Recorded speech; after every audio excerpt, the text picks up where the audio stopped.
오늘의 묵상 부문은 요한복음 7장 1절부터 9절까지의 말씀입니다. 그 뒤에 예수께서는 갈릴리를 두루 다니셨다. 유대 사람들이 자기를 죽이려고 하였으므로 유대 지방에는 돌아다니기를 원하지 않으셨다. 그런데 유대 사람의 명절인 초막절이 가까워지니 예수의 형제들이 예수께 말하였다. 형님은 여기에서 떠나 유대로 가셔서 거기에 있는 형님의 제자들도 형님이 하시는 일을 보게 하십시오. 알려지기를 바라면서 숨어서 일하는 사람은 없습니다. 형님이 이런 일을 하는 바에는 자기를 세상에 드러내십시오. 예수의 형제들까지도 예수를 믿지 않았기 때문이다. 예수께서 그들에게 말씀하셨다. 내 때는 아직 오지 않았다. 그러나 너희의 때는 언제나 마련되어 있다. 세상이 너희를 미워할 수 없다. 그러나 세상은 나를 미워한다. 그것은 내가 세상을 보고서 그 하는 일들이 악하다고 증언하기 때문이다. 너희는 명절을 지키러 올라가거라. 나는 아직 내 때가 차지 않았으므로 이번 명절에는 올라가지 않겠다. 이렇게 그들에게 말씀하시고 예수께서는 갈릴리에 그냥 머물러 계셨다.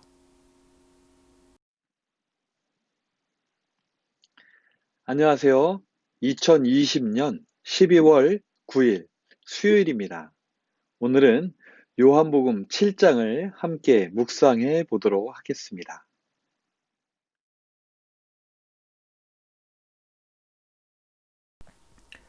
어제까지 우리는 요한이 전하는 하나님이시며 태초부터 계신 말씀이시며 빛이시고 그 말씀이 육신이 되신 예수님을 증거하는 이야기들에 대해 살펴보았습니다. 최초로 예수님을 알아본 사람은 세례 요한입니다. 세례 요한은 어떻게 알아보았을까요?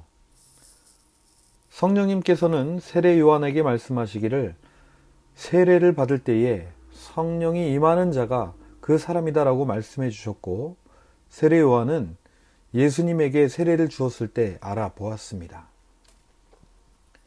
그리고 요한의 제자들이었던 안드레와 요한은 예수님과 직접 하루를 함께 보내는데 그때에 예수님이 성경에 기록된 메시아임을 알게 되었다고 기록하고 있습니다. 이어서 예수님은 가나의 혼인잔치에서 물을 포도주로 바꾸시며 천국잔치의 그림자를 보여주셨고 성전에 가셔서는 성전이 본래의 뜻을 찾아 천국이 회복되어야 함을 말씀해 주셨습니다. 3장에서는 니고데모의 방문을 통해 영생을 얻는 비밀을 밝혀주셨고 4장에서는 사마리아 여인과의 대화 속에서 참된 예배의 비밀을 풀어주셨습니다. 또한 5장에서는 38년이나 된 병자를 고치시며 하나님의 뜻은 죽음에서 생명으로 옮기시는 것임을 보여주셨고 그 권한을 아들에게 주셨다는 것을 알려주셨습니다.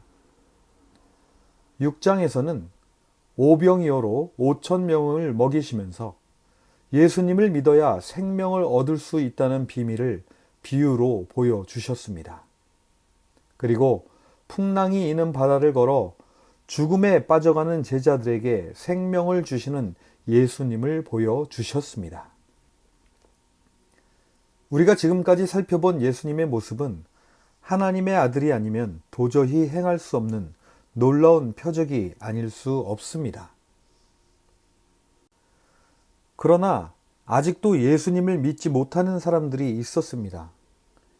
오늘 우리가 묵상할 7장에서는 왜 이들이 예수님을 믿지 못하는가를 기록하고 있습니다. 먼저 7장 1절부터 9절에서는 예수님의 형제들이 예수님을 믿지 못하는 것을 이렇게 기록하고 있습니다. 7장 3절에 보니까 예수의 형제들이 예수께 말하였다. 형님은 여기에서 떠나 유대로 가셔서 거기에 있는 형님의 제자들도 형님이 하시는 일을 보게 하십시오. 알려지기를 바라면서 숨어서 일하는 사람은 없습니다. 형님이 이런 일을 하는 바에는 자기를 세상에 드러내십시오. 예수님과 함께 자란 예수님의 동생들은 예수님에 대해서 어떤 생각을 가지고 있었을까요? 성경의 기록에 의하면 예수님은 공생애를 시작하시기 전까지는 그다지 특별한 능력이나 실력을 행사하신 적이 없으신 것 같습니다. 다만 12살 성인식 때에 그의 총명함을 드러내시면서 랍비들과 막힘없는 대화를 하셨었고, 유대인들에게 있어서는 멀리 계신 그 하나님이 예수님에게는 가까운 아버지처럼 느껴지게 하신 말씀을 하신 적은 있었지만 그 외에 특별한 일들은 없었기에 성경에는 별다른 기록이 없는 것 같습니다. 그렇다면 예수님의 동생들은 예수님의 과거를 거의 모두 알고 있었고 평범했던 자신들의 큰 형님에 대한 소문을 믿기 힘들었을 수도 있습니다. 어느 날 물로 포도주를 만들고 오병이어로 5,000명이나 먹이며 바다 위를 걸어서 제자들에게 가셨다라고 하는 말을 들으니 이것은 직접 본 적도 없고 게다가 명절이 끝난 후 집으로 돌아와서 갈릴리를 떠나지 않고 동네에서만 지내시는 예수님을 보면서 소문으로 듣던 그런 사람은 아닌 것처럼 보였을 수도 있습니다. 그래서 예수님의 동생들은 형님이 그렇게 유명한 사람이라면 왜 여기 이렇게 숨어 계시오? 게다가 지금은 명절인데 유대에 가서 활동을 해야 하는 것 아니오? 라고 묻는 것은 어찌 보면 당연한 일일 수도 있습니다. 하지만 예수님은 친절하게도 자신이 집에 머무는 이유를 설명해 주십니다. 물론 형제들은 잘 이해하지 못했을 것입니다. 예수님은 본인이 집에 머무는 이유가 아직 때가 차지 않았기 때문이라고 말씀하십니다. 6절을 보니까 내 때는 아직 오지 않았다. 그러나 너희의 때는 언제나 마련되어 있다. 동생들은 예수님의 말씀을 이해했을까요? 동생들의 논리는 무엇인가요? 알려지기를 바라면 세상에 나가서 자기를 드러내라는 것입니다. 세상은 자기가 만들어가야 하는 것이라는 것입니다. 이것이 바로 세상의 논리요, 당시 세상을 지배하고 있던 로마의 사상이었던 것입니다. 하지만 예수님은 자신을 알리기 위해서 표적을 행하셨던 것이 아니다라는 것을 분명히 하십니다. 예수님이 표적을 행하시는 이유는 자기를 나타내거나 자신의 뜻을 이루기 위함이 아니라 하나님의 뜻을 행하기 위함이며 그것은 하나님의 때에 맞춰 행해야 한다라고 말씀하고 계시는 것입니다. 그러면서 예수님은 동생들에게 너희들의 때는 언제든지 마련되어 있다 라고 하시면서 세상은 너희를 미워할 수 없으나 나는 미워한다. 그것은 예수님이 세상을 악하다고 증언하기 때문이다 라고 말씀하십니다. 예수님은 지난 활동 기간 동안 하나님의 아들임을 알아볼 수 있는 많은 일들을 행하셨지만 사람들은 예수님을 믿지 않았습니다. 그리고 예수님이 38년이나 된 병자를 고쳐주셨는데 그것은 아랑곳도 하지 않고 안식일에 자리를 들고 가게 했다는 이유로 유대인들은 예수님을 죽이려 했던 것입니다. 예수님은 이 모든 것이 세상의 논리를 따르려는 자들의 소행이요 이것이 악한 것이라고 말씀하시는 것입니다. 세상의 논리는 생명을 원하지 않습니다. 하늘이 개입하는 것을 원하지 않습니다. 그들은 자신들이 왕이 되어 자신들의 세상을 만들어 나가는 것입니다. 하나님의 아들이 오는 것이 반갑지 않은 것입니다. 예수님은 예수님께서 하셔야 할 일이 따로 있으셨습니다. 그것은 우리가 잘 아는 대로 세상의 죄를 대신할 희생양이 되시는 것입니다. 예수님은 그때가 아직 이르지 않았음을 알고 계셨기에 동생들의 핀잔에도 그저 조용히 타일러 주신 것입니다. 하지만 이 대화가 있은 후 동생들은 절기를 지키러 유대로 먼저 가고 예수님은 나중에 조용히 올라가셔서 말씀을 전하십니다. 요한이 굳이 이 이야기를 기록한 이유는 무엇일까요? 그것은 이 이야기를 통해 예수님의 동생들도 예수님을 믿지 않았었음을 전하고 싶었을 것입니다. 또한 예수님의 동생들마저 세상의 논리를 따라 살았던 사람들이었음을 밝히고 싶었을 것입니다.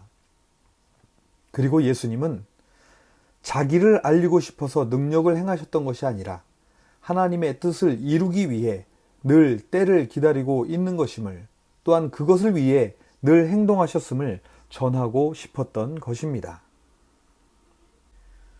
요한은 이어서 7장 전체를 통해 사람들이 예수님을 믿지 못하는 이유 4가지를 더 기록하고 있습니다. 예수님을 믿지 못하는 두 번째 이유로는 예수님을 믿는 믿음을 담대히 고백하지 못하는 무리들이 있었다고 기록하고 있는데요. 이들은 유대인들이 두려워서 예수님에 대한 이야기조차 꺼내지 못했다고 말합니다. 세 번째로는 절기 중간쯤에 예수께서 성전에서 가르치시는데 그 말씀을 들은 유대인들은 이렇게 말했다라고 합니다. 15절에 보니까 유대 사람들이 놀라서 말하였다.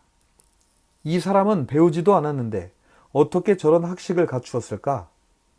그렇습니다. 예수님의 가르침은 학식이 많아 보이고 꽤 잘 가르치셨던 것 같습니다. 그런데 그들은 예수님을 믿지 않았습니다. 왜 그랬을까요? 그들은 예수님이 배우지 못했던 사람이라는 것을 알았기 때문입니다. 배우지 못한 사람은 학식을 갖출 수 없다라는 것이 바로 그들의 논리입니다. 즉, 자신들은 배웠으니 학식을 갖추었고 그렇지 않은 사람들은 저렇게 잘 가르칠 수 없다라고 하는 논리입니다. 그래서 그들은 예수님을 받아들이지 못했고 믿으려고 하지도 않았습니다. 하지만 예수님은 이들에게 참 가르침이 무엇인지 알려주셨습니다. 18절에 보면 자기 마음대로 말하는 사람은 자기의 영광을 구하지만 자기를 보내신 분의 영광을 구하는 사람은 진실하며 그 사람 속에는 불의가 없다고 말씀해 주십니다. 다시 말하자면 참 가르침이란 자기의 영광을 구하는 것이 아니고 말씀을 주신 분의 영광을 구하는 것입니다. 즉, 많은 배움이나 긴 가방끈이 그 사람의 가르침이 잘하고 못하는 것을 좌우하는 것이 아니라 누구의 영광을 위해 가르치는가에서 참 가르침과 그렇지 않은 가르침을 구분할 수 있다는 말씀입니다. 네 번째는 이에 더 나아가 예수님을 믿지 못했던 유대인들은 자신들이 잘 알고 있는 율법을 지켜야 했기 때문에 예수님을 받아들이거나 믿지 못했습니다. 23절에 보면 예수님은 유대인들에게 이렇게 말씀하십니다. 모세의 율법을 어기지 않으려고 사람이 안식일에도 할례를 받는데 내가 안식일에 한 사람의 몸 전체를 성하게 해주었다고 해서 너희가 어찌하여 나에게 분개하느냐?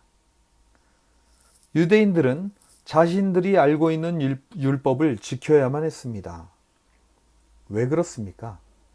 처음에는 그들도 율법을 지키는 이유가 하나님의 뜻을 행하기 위함이었을 것입니다.